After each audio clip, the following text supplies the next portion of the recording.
सच्चा शिव भक्त वह है जो अपने भीतर के अंधकार को मिटाकर करुणा, संयम और सत्य के प्रकाश में जीता है। मैं तुम्हारे बाहर नहीं, तुम्हारे भीतर हूं। जब तुम स्वयं को पहचान लोगे तब मुझसे एक हो जाओगे। हे भक्तों, संसार का हर अनुभव तुम्हें कुछ सिखाने आता है।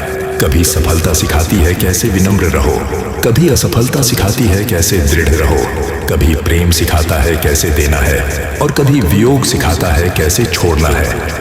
हर परिस्थिति में सीखो, जागो और आगे बढ़ो। मत भूलो, तुम अकेले नहीं हो। हर सांस में शिव तुम्हारे साथ है। हे भक्तों, मैं महाकाल हूँ, काल का भी काल।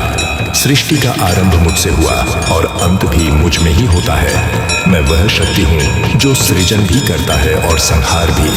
परंतु जो मुझे जानना चाहता है उसे बाहरी नहीं, भीतर की यात्रा करनी होगी, क्योंकि मैं तुम्हारे भीतर ही वास करता हूँ। तुम्हारे श्वास में, तुम्हारे कर्म में, तुम्हारे हर भाव में। मनुष्य मुझे खोजने मंदिरों में जाता है, पर्वतों पर भटकता है, पर मैं किसी स्थान विशेष में नहीं बंधा हूँ। मैं तो वहीं प्रकट होता हूँ जहाँ मन निर्मल हो, हृदय सच्चा हो और आत्मा समर्पित हो। हे भक्त, सच्ची भक्ति केवल जल चढ़ाने में नहीं है। भक्ति है जब तुम किसी भूखे को भोजन कराते हो। भक्ति है जब तुम किसी दुखी का सहारा बनते हो।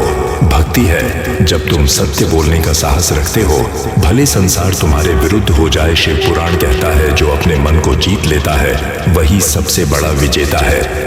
तपस्या का अर्थ है अपनी इच्छाओं पर विजय। जब तुम क्रोध को शांत करते हो, मोह को त्यागते हो और अहंकार को गलाते हो, तब तुम मेरी सच्ची आराधना करते हो। जब जीवन में दुख आता है तो लोग मुझसे प्रश्न करते हैं, भगवान मैं तो आपका भक्त हूँ, फिर मेरे साथ ऐसा क्यों हुआ? हे बालक, जानो मैं तुम्हें कभी दुख देने नहीं आता, मैं तो तुम्हें भीतर से जागृत करने आता हूँ। संकट वह अग्नि है जिसमें तुम्हारा आत्मबल तपकर शुद्ध होता है। जैसे सोना आग में तपकर चमकता है, वैसे ही तुम्हारी आत्मा भी परीक्षा में दीप्त होती है। जो यह समझ लेता है कि हर घटना ईश्वरीय योजना का हिस्सा है, वह कभी दुखी नहीं होता। सच्चा भक्त जानता है हर क्षण, हर परिस्थिति मुझे शिव की ओर ही ले जा रही है। हे भक्तों, संसार में सबसे बड़ा शत्रु कोई और नहीं बल्कि मनुष्य का अहंकार है। यह वही विष है जो रावण को विनाश की ओर ले गया। याद रखो, जिसने अपने मैं को जीत लिया उसने मुझे पा लिया।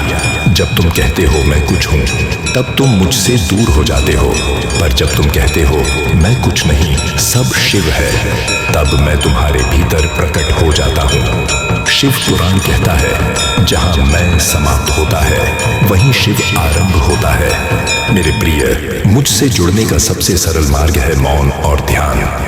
कैलाश की गुफाओं में मैं वर्षों तक मौन रहा, क्योंकि सत्य शब्दों से नहीं, अनुभव से प्रकट होता है। जब तुम मौन में बैठते हो, सांसों की लय सुनते हो, तब तुम्हें एहसास होता है कि मैं तुम्हारे भीतर ही धड़क रहा हूँ। एक क्षण के लिए स्वयं को संसार से अलग करो, अपने भीतर के सागर में उतर जाओ। वहां जो नीरवता मिलेगी वही मेरा स्वरूप है। यही शिव ध्यान है, यही अमृत मार्ग है। शिव पुराण में कहा गया है शिव ही संतुलन है।